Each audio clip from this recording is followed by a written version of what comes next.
Hello and welcome. There are names in Hollywood that evoke an immediate sense of glamour and legacy, and Catherine Zeta-Jones is undoubtedly one of them. For decades, we have seen her as the epitome of grace, a star with a commanding presence, classic beauty, and a talent that could light up any screen. We remember her fiery spirit in The Mask of Zorro, her electrifying Oscar-winning performance as Velma Kelly in Chicago. She has always projected an image of unbreakable poise and timeless elegance. But what I find truly compelling and what we are going to explore today is the story that the cameras never captured. It's an often heartbreaking and deeply inspiring journey that was happening far from the spotlight. This is a story of a woman who is fighting for her life before she could even remember it, who faced devastating personal crises in silence, and who navigated the darkest corridors of mental health while the world only saw the smile. The polished image we know is only half the picture. The other half is a shocking and profound testament to human endurance. This isn't just the story of a movie star, it's the story of a survivor. Let us begin with something almost no one notices. Just beneath her chin, there is a faint scar. It is easily hidden by makeup, by the angle of a camera, but it is there. That single mark is not from a fall or an accident. It is the physical remnant of her very first battle. Long before Hollywood, in Swansea, Wales, a young Catherine was just a toddler when a severe viral infection struck. Her breathing became faint, shallow, and her life was hanging by a thread. In a moment of sheer desperation, doctors performed an emergency tracheotomy, slicing into her tiny throat to create an airway so she could breathe. She survived, but she was marked, forever carrying a quiet reminder that her journey on this earth began with a fight for every single breath. In my opinion, this experience, though she was too young to remember it in detail, imprinted a kind of resilience onto her soul, a theme that would define the rest of her life. She was born into a humble, working-class Welsh family. Her father was a baker, her mother a seamstress. Life was simple, devoid of the glamour that would later define her. But from the very beginning, there was something extraordinary within her. She danced, she sang, she performed with a fire that her parents recognized and nurtured. Then, in an almost unbelievable twist of fate, the family won a stunning £100,000 in a lottery.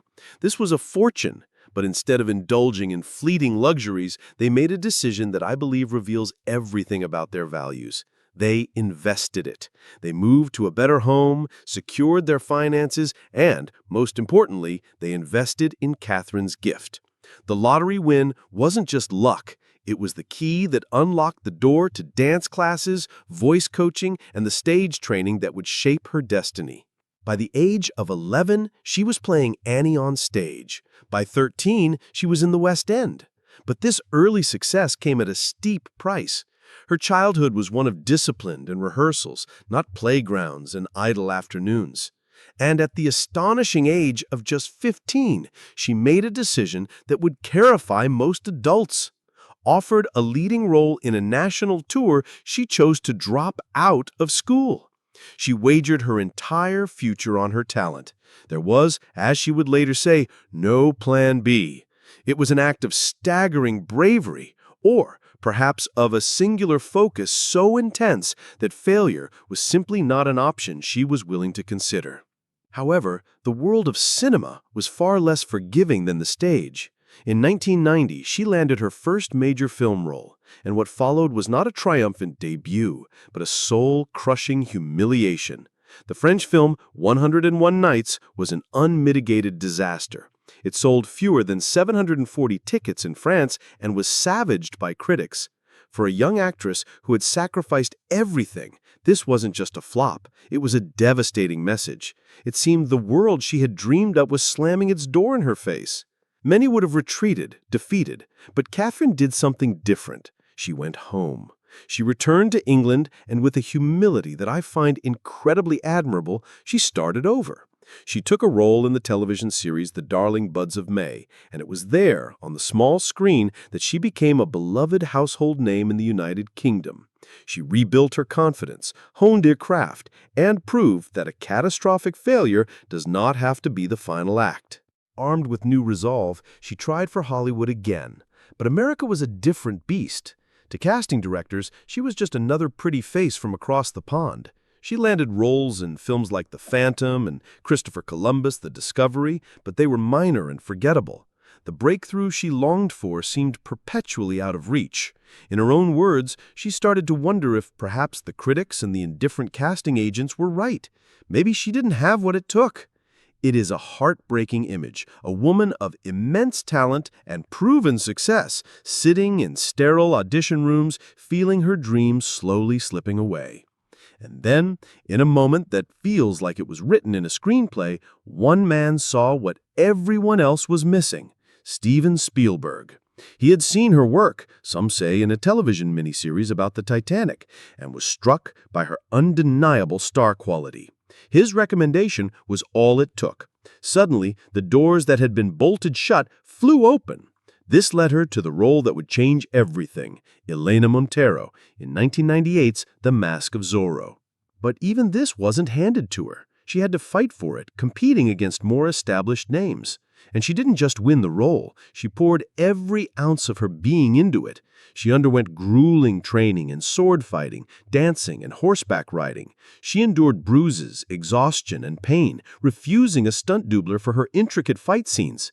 What we, the audience, saw on screen was pure magic, an explosive, captivating performance that radiated strength and elegance. What we didn't see was the brutal behind-the-scenes work that made it possible. She hadn't just been given a chance, she had earned it, inch by bloody inch. The Mask of Zorro was a colossal success, and overnight, Catherine Zeta-Jones was not just a star, she was a global phenomenon. Her career soared. She delivered one memorable performance after another: the impossibly sleek thief in Entrapment, the powerfully vulnerable drug lord's wife in Traffic, which earned her Golden Globe and SAG nominations. And then came 2002's Chicago. As Velma Kelly, she was nothing short of a revelation. What is truly astonishing is that she performed all those physically demanding dance numbers while pregnant with her second child. It is a level of dedication that is almost beyond comprehension. In 2003, just 10 days before giving birth, she stood on the stage at the Academy Awards, clutching a well-deserved Oscar for Best Supporting Actress. In that moment, holding her baby bump with one hand and the golden statue with the other, she was the living embodiment of power, talent, and maternal strength. But as her professional life reached its zenith, her private life was about to enter its most turbulent chapter. Her love story with Michael Douglas was, from the start, the subject of intense fascination and skepticism. They met in 1998. She was 28, a rising star. He was 53, a Hollywood icon. The 25-year age difference became an immediate and relentless headline. He famously told her on the night they met, "I want to be the father of your children," a line she found arrogant at first, but he pursued her with sincerity, sending flowers and engaging in months of long, meaningful phone calls. They fell in love not over champagne and red carpets, but through conversation, connecting on a level that transcended age and fame. They married in 2000 in a lavish ceremony in New York. It should have been a perfect day, but it was marred by a bitter legal battle when a tabloid magazine published unauthorized photos, turning their private celebration into a public spectacle. It was her first brutal taste of just how invasive life would be as Mrs. Michael Douglas. To protect their growing family, their son Dylan was born in 2000 and their daughter Karis in 2003, they made the surprising decision to move to the quiet island of Bermuda. To the outside world, it looked like a paradise retreat. In reality, it was within this quiet isolation that a terrifying and invisible storm began to gather inside Catherine. She began experiencing crippling mood swings, overwhelming exhaustion, and profound periods of what felt like emotional paralysis. She suffered in silence for years, putting on a brave face for the world while feeling like she was completely falling apart inside. The diagnosis, when it finally came, was bipolar II disorder. It's hard for us to imagine the weight of that. Here is a woman at the pinnacle of her profession, a global symbol of beauty and strength, privately wrestling with a debilitating mental illness. The stigma around mental health, especially in the unforgiving world of Hollywood, was, and still is, immense. She was terrified of judgment, of being labeled, of being pitied, so she kept her struggle a closely guarded and deeply painful secret. As if her own battle wasn't enough, her family was plunged into a series of devastating crises. In 2009, Michael's eldest son, Cameron, was arrested for drug offenses, leading to a lengthy prison sentence.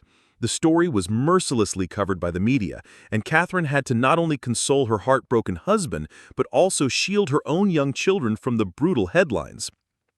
Then came the blow that nearly shattered them all. In 2010, Michael Douglas was diagnosed with stage 4 throat cancer. The news was catastrophic. Catherine, already emotionally fragile, found herself thrown into the role of caregiver. She spent her days in cold, sterile hospital rooms, holding Michael's hand through agonizing chemotherapy and radiation treatments, watching the vibrant, powerful man she loved become frail and weak. She has spoken of the helplessness of watching someone you love suffer so profoundly. And right in the middle of this life-or-death struggle, a media firestorm erupted that I can only describe as cruel and deeply unfair. In an interview, Michael linked his type of cancer to HPV, a sexually transmitted virus. Scientifically, it was a possibility. But the press seized on it, twisting the context and creating a sensationalized narrative that implicitly and unfairly dragged Catherine into a vortex of public speculation and humiliation.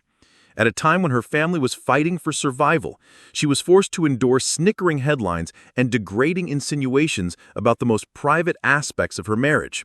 She later admitted the ordeal was humiliating, a painful betrayal not just by the press, but by a world that seemed to forget they were human beings in crises. The cumulative weight of her silent illness, her husband's cancer, and the public shaming was simply too much to bear. By 2011, Catherine reached her breaking point. She quietly checked herself into a mental health facility for treatment. When the news inevitably broke, she made one of the bravest decisions of her career. Instead of hiding, she spoke out. She confirmed her diagnosis of bipolar II and stated with profound clarity, "This is a disorder that affects millions of people, and I am one of them. There is no need to suffer in silence, and there is no shame in seeking help." In my personal opinion, that single act of courage was more powerful than any Oscar-winning performance.